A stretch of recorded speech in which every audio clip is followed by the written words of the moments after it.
जंगल में हर पंछी अपना पेट पालने के लिए कुछ ना कुछ काम करता है। वैसे ही कालू कौवे ने भी बहुत बड़ा होटल चालू किया है। अब देखते हैं उसका होटल चलता है या नहीं। कालू के होटल में 10 कमरे हैं। वो उस होटल को बहुत ही बड़ा बनाना चाहता था, पर कौवे का बैड लक, उसका होटल ही नहीं चल रहा था। वो अपने टेबल पर अपने कस्टमर्स की राह देख रहा था, पर ऐसे ही दिन गुजरते गए, एक भी कस्टमर नहीं आया। इस वजह से कालू बहुत नाराज था। तभी लाडो चिड़िया कालू कौवे के पास आ जाती है। कालू भैया, क्या हो गया? आप इतने उदास क्यों दिख रहे हो? कुछ नहीं लाडो, तुम्हें तो सब पता है। मैंने मेरी पूरी जमा पूंजी इस होटल के लिए लगा दी, पर यह होटल नहीं चल रहा। जब से मैंने इसे शुरू किया है, तब से एक भी ग्राहक नहीं आया। कालू की परेशानी देखते हुए लाडो चिड़िया सोच विचार करने लगी। तभी लाडो चिड़िया के मन में एक तरकीब आई। कालू भैया, क्यों ना हम एक उपाय करें? लाडो, कौन सा उपाय? आखिर तुम क्या कहना चाहती हो? कालू भैया, हम कुछ पोस्टर छपवा देते हैं और वो पूरे जंगल में जगह जगह लगा देंगे। जब कोई भी हमारा पोस्टर देखेगा तो वो हमारे होटल जरूर आएगा। हाँ लाडो, अब ये भी करके देखते हैं। कालू बहुत सारे पोस्टर छपवा के लाता है। दोनों मिलकर पूरे जंगल में पोस्टर्स लगवा देते हैं। पोस्टर लगवाकर वो दोनों वापस होटल आ जाते हैं। लाडो, हमने तो सब जगह पोस्टर लगवा दिए। अब देखते हैं आगे क्या होता है। 2-3 दिन गुजर जाते हैं। तभी दूर किसी जंगल से बहुत सारे पंछी घूमते घूमते लाडो चिड़िया के जंगल में आ जाते हैं। उसमें से एक पंछी बोलता है, अरे, हम एक कौन से जंगल में आ गए? हमें रहने के लिए यहाँ पे जगह है या नहीं? तभी उनमें से एक पंछी बोलता है, भैया वो देखो, वहाँ पे कुछ पोस्टर लगा है। मुझे लगता है वो एक होटल का पोस्टर है। अरे हाँ, चलो हम वहीं पर जाते हैं। सारे पंछी कालू के होटल आ जाते हैं। रात होने के कारण कालू कौवा सो रहा होता है। भाई साहब, अरे ओ भाई साहब। कालू अचानक जाग जाता है। हाँ जी जी, बोलिए, मैं आपकी क्या सहायता कर सकता हूँ? हमने जंगल में लगाए कुछ पोस्टर्स देखे, उससे हमें पता चला कि तुम्हारे पास होटल्स में रूम है। हाँ हाँ, आपने ठीक देखा। हम परदेश से आए हैं, हमारी तादाद बहुत है। हमें लगभग 10 कमरे चाहिए। हाँ हाँ, हम आपके लिए 10 कमरे की व्यवस्था कर सकते हैं। आप निश्चिंत हो जाइए।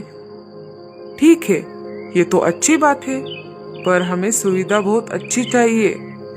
समय पर खाना, पानी, सोने के लिए अच्छे बिस्तर, बाथरूम्स की व्यवस्था सब होनी चाहिए। हाँ हाँ, आप पहले कमरे देख लीजिए, फिर आपका यहाँ रहने का निर्णय लीजिए।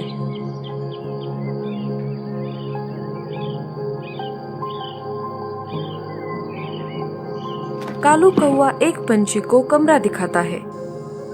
इस होटल के कमरे तो बहुत ही अच्छे हैं, हम सब तैयार हैं। कालू कौवा और परदेसी पंछी नीचे आ जाते हैं। लाडो चिड़िया भी वहाँ आ जाती है।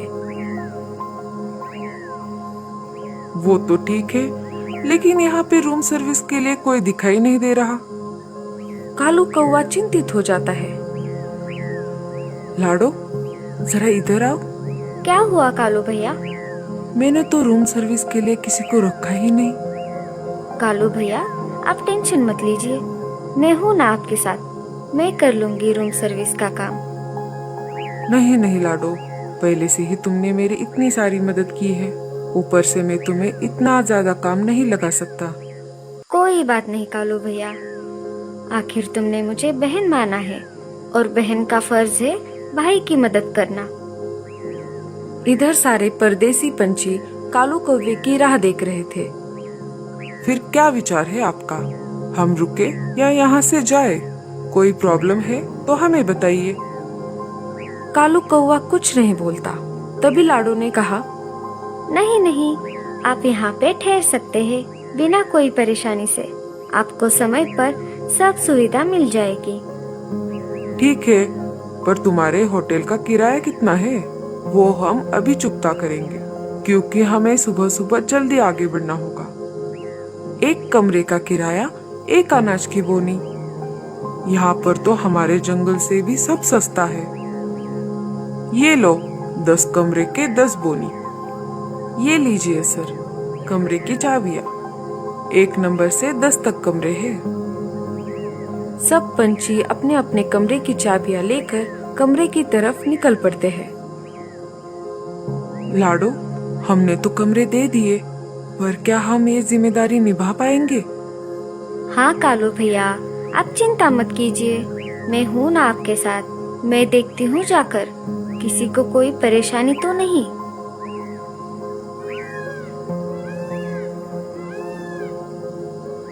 लाडो एक कमरे के सामने आ जाती है और कमरे का दरवाजा खटखटाती है। तभी अंदर से एक आवाज आई। कौन है? Room service sir. परदेसी पंछी ने दरवाजा खोल दिया। सर, क्या आपको कोई परेशानी है? हाँ, हमें भूख लग रही है। हमने काफी यात्रा भी की है। जितनी जल्द हो सके उतनी जल्द खाने का प्रबंध करो। जी हाँ सर, हम जल्द ही आपकी सेवा में हाजिर हो जाएंगे। तब तक आप थोड़ी देर आराम कीजिए। लाडो जल्द से कालू भैया के पास आ जाती है। कालू भैया, अब हमें खाने का इंतजाम करना चाहिए। मैं बुलबुल चिड़िया को बुला के लाती हूँ, वो खाना पकाने में काफी माहिर है। लाडो बुलबुल चिड़िया के पास चली जाती है। बुलबुल चिड़िया, अरे ओ बुलबुल चिड़िया, दरवाजा खोलो, मैं हूँ लाडो। बुलबुल दरवाजा खोल देती है। क्या हुआ लाडो, इतनी रात गए तुम यहाँ कैसे? कोई परेशानी है क्या? नहीं नहीं, परेशानी तो नहीं, पर हमें तुम्हारी मदद की जरूरत है। तुम खाना बनाने में माहिर हो, क्या तुम कुछ पकवान हमारे लिए बना सकती हो? कालू भैया के होटल में परदेश से कुछ मेहमान पंछी रहने आए हैं, उन्हें रात का भोजन बना के देना है। कालू भैया तुम्हें नाराज नहीं करेंगे, वो तुम्हें बदले में जरूर कुछ ना कुछ देंगे। नहीं लाडो, मुझे कुछ नहीं चाहिए।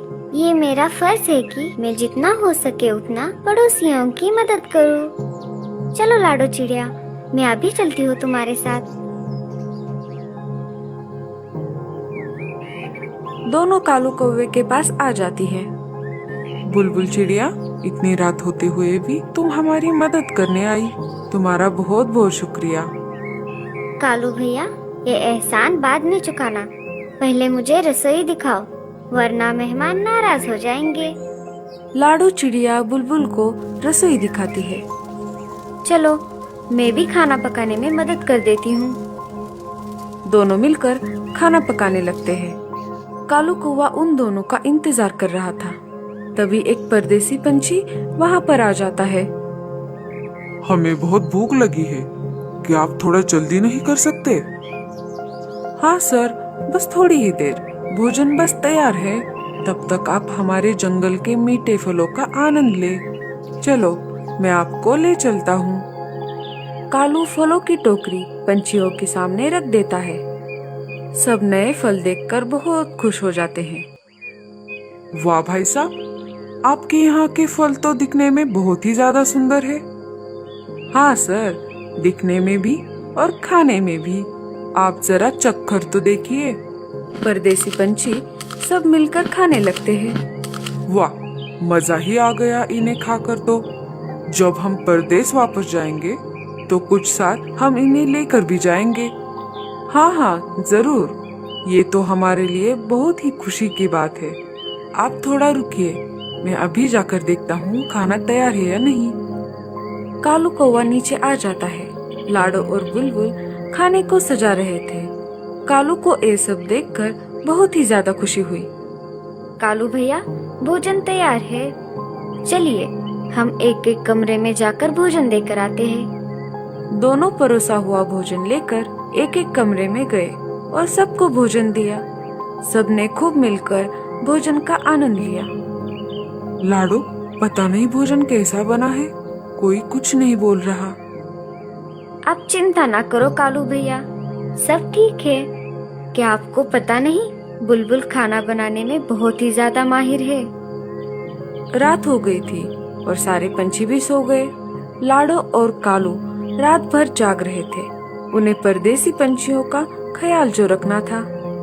सूरज बस उगने ही वाला था, तभी एक पंछी वहाँ पर आ जाता है। चलो भाई साहब, अब हम चलते हैं। हमें बहुत दूर जाना है। हमें आपके जंगल के कुछ मीठे मीठे फल दीजिए। बड़े पंछी ने कालू से कहा।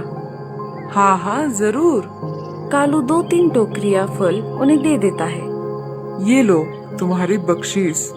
तुम्हारे जैसा होटल हमने कहीं नहीं देखा। हमने आज तक बहुत सफर किया है, पर ऐसी सुविधा हमें कहीं पर नहीं मिली। नहीं नहीं सर, बख्शीश की कोई जरूरत नहीं। आपको हमारी सुविधा अच्छी लगी, इसी में हम बहुत खुश हैं। तुम्हारा अच्छा स्वभाव हमें बहुत पसंद आया। रख लो बख्शीश। ये 20 बोनी अनाज है। अब हम चलते हैं। ठीक है सर, पर मेरी आपसे एक विनती है।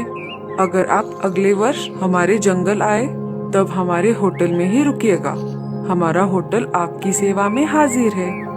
हाँ हाँ जरूर। ऐसा कहकर सारे पंछी वहाँ से उड़ जाते हैं। कालू दूर तक उन सारे पंछियों को धन्यवाद दे रहा था। लाडो, ये बस तुम्हारी वजह से हुआ है। अगर तुम मेरी मदद नहीं करती तो ये सब मुमकिन नहीं होता। ये लो, ये तुम रख लो। इसकी क्या जरूरत है कालू भैया? अरे लाडो, जिसने भी जरूरत में हमारी मदद की है उसका एहसान कभी भी रखना नहीं चाहिए। हमें हर एक दूसरे की मदद करती रहनी चाहिए। ये 5 बोनी मैं बुलबुल चिड़िया को दे दूंगा और आज से मैं बुलबुल चिड़िया को हमारे होटल में काम पर भी रख लूंगा। हाँ कालू भैया, आपने तो बहुत अच्छी बात कही, पर मेरा क्या होगा? अब तुम तो इस होटल की मैनेजर हो। कालू कौवा और लाडो चिड़िया बहुत ही ज्यादा खुश थे। आखिर कालू कौवे का होटल जो चल पड़ा था। कैसी लगी आपको हमारी ये कहानी? हमें कमेंट्स में जरूर बताइए।